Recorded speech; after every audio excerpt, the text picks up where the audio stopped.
It's hard to understate the significance of the emerging peoples and culture that developed on what is now known as the Greek Peninsula. For one, it's hard to get an adequate and objective perspective. The Greek influence in the development of culture throughout all of history is persistent and indelible. Secondly, it's also slightly stunning to take it all in stride, understanding the giant leap forward from the river valley cultures that we've studied up to this point to this mature development of totally different features of civilization. Robust art, advanced literature development, the music, statecraft, and politics, all of it matured by an order of magnitude in the hands of the Greeks. As you read in our text, it's important to keep in mind our centering principle. The stories people believe about what humans are and what they can do firmly guide the way of life, the way that life is lived and how community is ordered. So with that in mind, let's take a look at what story emerged about humans during the settlement and development of what we now know as ancient Greece. The roots of the Greek people are believed to be what's known as the Minoan culture, a fairly settled people whose remaining artifacts demonstrate a highly talented artisan class that ritually processed the natural world around them, as well as the fixed features of their culture. So, for instance, you'll see in the text you have the queen's chambers, which have this rich mural of dolphins, and that have lasted up until this time, and then also the bull jumping ceremony, which really talks about or shows, kind of these are established traditions that they're dealing with. After that, the Mycenaeans were a tribe that overtook the Minoans and developed their own cities and infrastructure, and this was around 1200 BCE. And the Mycenaeans were the ones who set out in great numbers to battle against Troy in what we now know as the Trojan War. So all of those heroes that we know about through countless retellings or really bad movie adaptations with Brad Pitt in them, Achilles, Menelaus, Odysseus, Patroclus, all of them weren't Greek, though I even studied them as Greek, but they were known as Mycenaeans, that's how they knew themselves, and they were broken into family tribes. So, for instance, Achilles' family tribe was called the Myrmidons, but they all were gathered around by the king of Mycenae, which was King Agamemnon, as he waged war against the Trojan people. And this really did happen. It was a massive undertaking to go across the Aegean Sea over to what is now modern day Turkey, and they fought on the shores of Turkey, or that peninsula, and then it was became super famous. So, but what we know as the Greeks is actually comes from a tribe or civilization called the Dorian or the Doric civilization. And that eventually overtook the Greek regions and settled into what we now refer to as the Greek people. And what we have is the bridge between the Mycenaeans and the Greeks, as the Dorian culture absorbed and transformed into the rich trademarks of that Greek peninsula, are two literary texts that became a tale of who they were, the Iliad and the Odyssey. These are attributed to Homer, who was a rhapsode. A rhapsode is somebody who stands in front of a big audience and recites things by memory, recites stories by memory. People traveled multiple days for these festivals in which they would sit in the amphitheaters that are cut into the hillsides and just listen for several hours while somebody essentially sang to them. It's like going to Coachella, but in ancient times. And there was only one artist. So the tale of the Iliad is the story of the Trojan War, and we'll talk a little bit more about that. And then the tale of the Odyssey is the tale of Odysseus, who is a general in the Trojan War, and he's on his way home, and hijinks ensue. The development of rhythmic poetry during this happened during this time, mostly because of this format of delivery. And so, yes, it's very certain that village gatherings to hear stories, were happening all around the civilizations we're talking about. No doubt about that. The extent and the extensiveness of the story is one of the things that is really remarkable. So it's not just, okay, let's talk about the myth. Let's share again a fable about how our people were created, or this legend. Here, this is like, okay, for several hours I'm going to tell you a highly stylized version of a story you already know about. It really became something that was epic, and we call it that. That's how we know it, as these are epics. And in order for the person reciting them, there were multiple rhapsodes, not just Homer, but he's the one that's attributed as either the best singer or rhapsode, or the actual author and originator of these particular versions. But in order for them to do it, they needed to memorize it. And memorizing things in rhythm is something that we're actually pretty good at.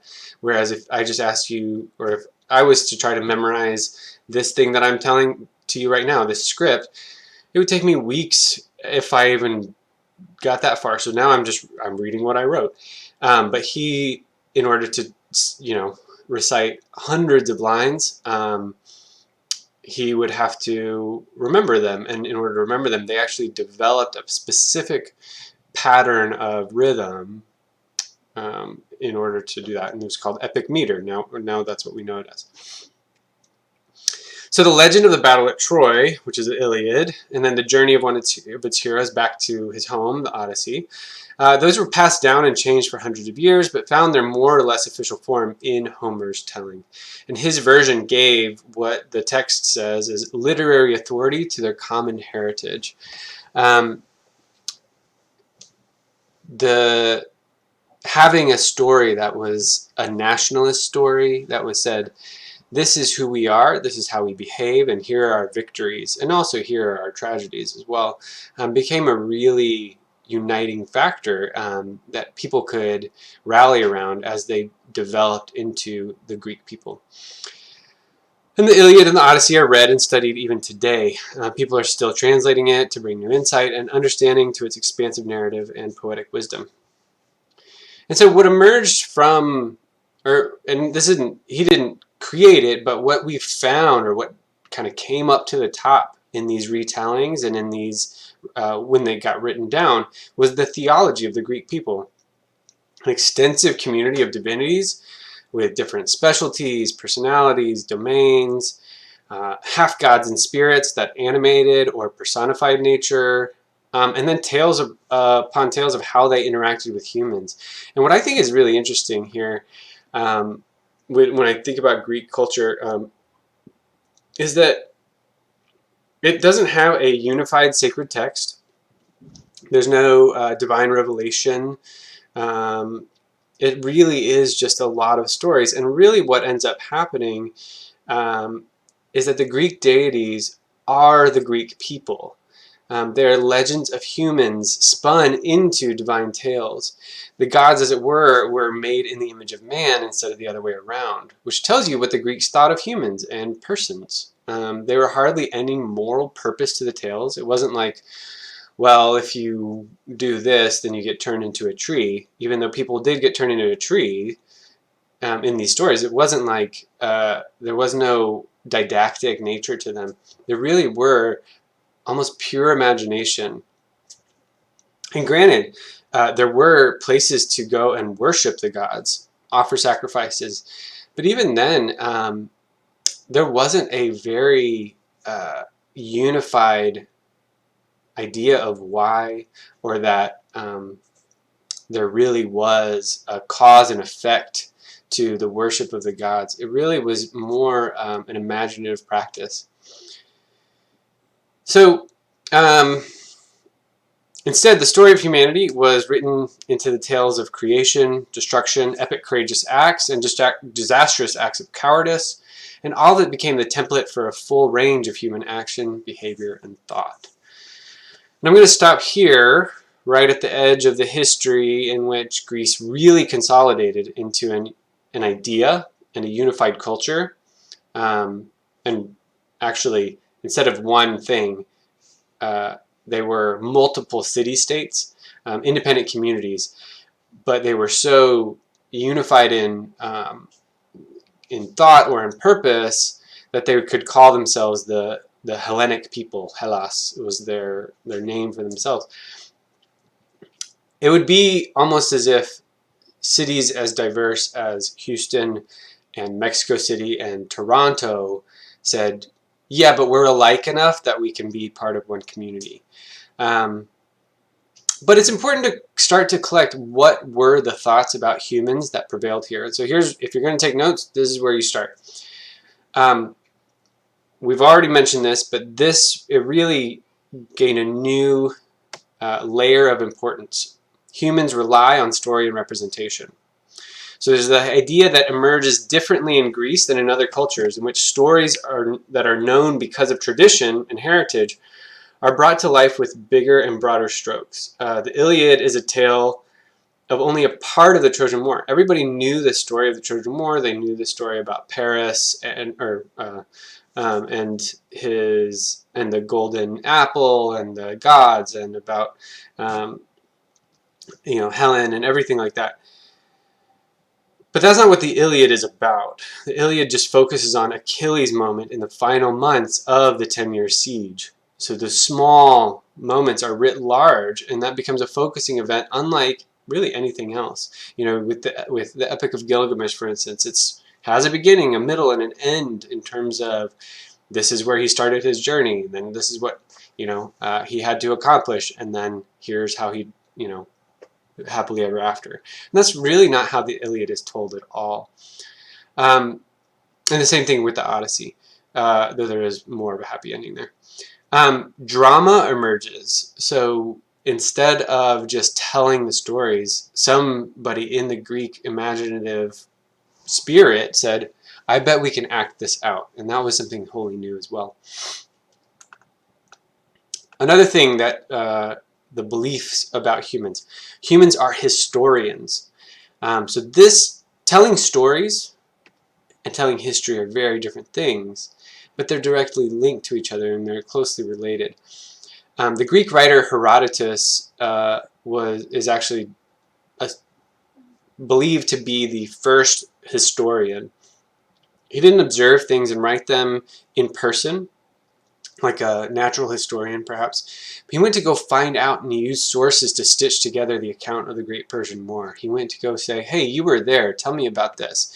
And then he would compare sources because he took it from a variety of places, from hearsay, from written records, first-hand accounts, third-hand accounts, etc. And he figured out what to do with them and then suggested something official. That's history. That's the work of history, to create a reliable narrative about what happened at a certain point. And in doing so, he was able to offer a firm foundation on which to build the national identity. And so the idea that humans can make sense of the past really came through in the Greek mind.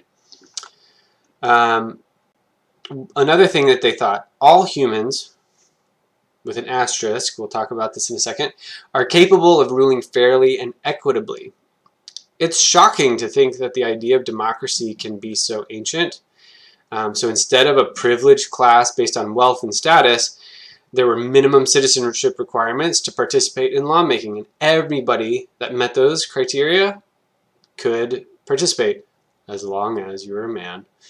Granted, this was still privilege based on sex, gender, and ethnicity, but nevertheless, the idea of an inclusive rule rather than the exclusive oligarchies of almost every civilization up to this point. So, by the way, everything we've talked about is like you have power because you're either family or because you took it. That's it. You either have the power that you keep and maintain, or you have the power because it's passed on to you. That was it. And so the Greek idea here is that you have power because you're a human, which that's a big leap and a really instructional leap, and it's one of the foundations of the modern world, all the way back here in 1000 BCE. So it broadened responsibility, right? If you have the power, then you have responsibility as well. And that assumption that people could be responsible for making sound choices about how their community worked for a common good, that was kind of a brand new idea. And not every city-state ran this way. Sparta was a little bit different, and there were others. But it soon became such a prevalent and widely known practice that ultimately defined the golden age of Greece. Another tenet or principle: the human individual and the human community are paradoxes. So if you posit that the individual person has a power to pursue a good, and one of those goods is a common good, you're going to quickly run into the conflict between individual goods and common goods. What happens when they're opposed? What happens when something that the state or the common good, your community, says is important, but it goes against some of your individual principles? And this is borne out most in the play Antigone, one of the Greek dramas. It's a tragedy by Sophocles, and in which ultimately the need to create order by King Creon is so palpable, so primal. They're really on the brink of dissolving a community or falling into civil war, and he says this is the rule of order. And in order to demonstrate that, he takes one of their enemies and he refuses to bury them, which in their culture and in most cultures is kind of a grave sin. It's disrespectful to humans. The sister of this person, Antigone, goes out and breaks the law, right? Because she's saying this is an affront to the gods, this is an affront to humans, this is evil. And now the individual is pitted against the state, and it has tragic ends, right? Everybody is ultimately stuck in lose-lose situations. And so that really, they were thinking about this as they were developing it, right? Okay, we're generating a way of ruling a community that involves everybody. But what happens when there's conflict? And a paradox, right, is one of those things that seems like it shouldn't be true, or it creates a conflict, but nevertheless is true. And that's really what it is to live in society, is to live in paradox and say, well, I have to give up some individual goods, but which ones? That's always the point of conflict.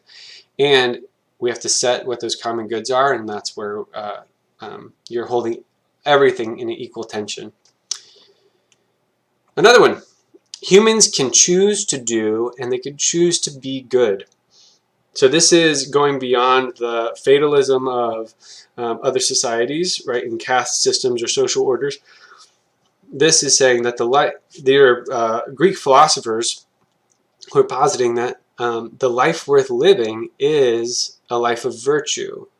It doesn't mean property, it doesn't mean status, but that the life we're living is virtue, and that everybody does have the opportunity to choose that for themselves.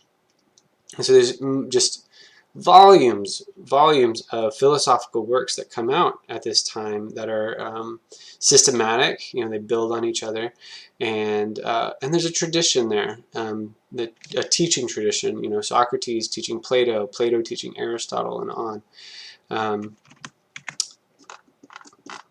Another one here is that humans are made for an end, right? So this goes back to, what are we, right? And Aristotle here identifies that, well, we're a type of animal, clearly, but we're different from the other animals because we have this thing called a rational soul or a rational spirit, life force. And it gives us intellect and will, and that differentiates us. And so it also means that there must be an end to this work, right? Just like there's the point of the things we make have purpose. There's a purpose in life that's just built in. And so he posits that the end that we have is wisdom, right? That doing well virtuously and pursuing, intelligence, pursuing the perfect practice of what we are. That's what I mean by wisdom. If we are an intellectual animal or a rational animal, as he says, then the perfection of our being is to perfectly practice that in being wise, right? Pursuing and moving on toward wisdom. It's a really profound thing to say, it goes beyond survival, it goes beyond power, it's saying, no, there's more here just in ourselves, and that is translating into what we do and how we act out our lives, and it should be with wisdom. And so among these things were assumptions about what humans are not. So they're not merely interesting animals, so that was a difference, right? Animals are really set on survival. They move instinctively, and they're about the survival of their whole race. That's why you have, multiple animals, not all, who have multiple offspring, right? So that their survival chances go up. And humans aren't like that. Humans are different, is one of the things that they conclude. Another thing that they had an assumption about is that women are not equal to men. This is not news. It's not different from other... it's not news that they thought it. But the other civilizations at this time also held this, and in differing ways. So for instance, in some of the earlier societies, we saw that matriarchal social orders really existed, and women did have a lot of power, and there was a shift. But even in some of the more balanced societies, men were given certain tasks because they were seen to fit those tasks, and women were given other tasks, and there was really a balance of power there. And that was probably in the best communities, but we see at large a very typical, or at least what has come to be stereotypical arrangement, where women are domestic and they're made to kind of help men do the work of higher order things like statecraft and philosophy and stuff like that. And so, we're not way ahead of the curve here in terms of what we know now, but just while we had great advances in the Greek culture, this was not one of them. And then finally, slaves are acceptable. But the difference here is that they weren't based on any ethnic or racial status. They were just based on conquest. The people that you conquered, you could enslave. Everybody did this. Doesn't mean it's right. It's just, this is the custom. Like, you are our people now, and over time, they either get integrated in or just used as free labor.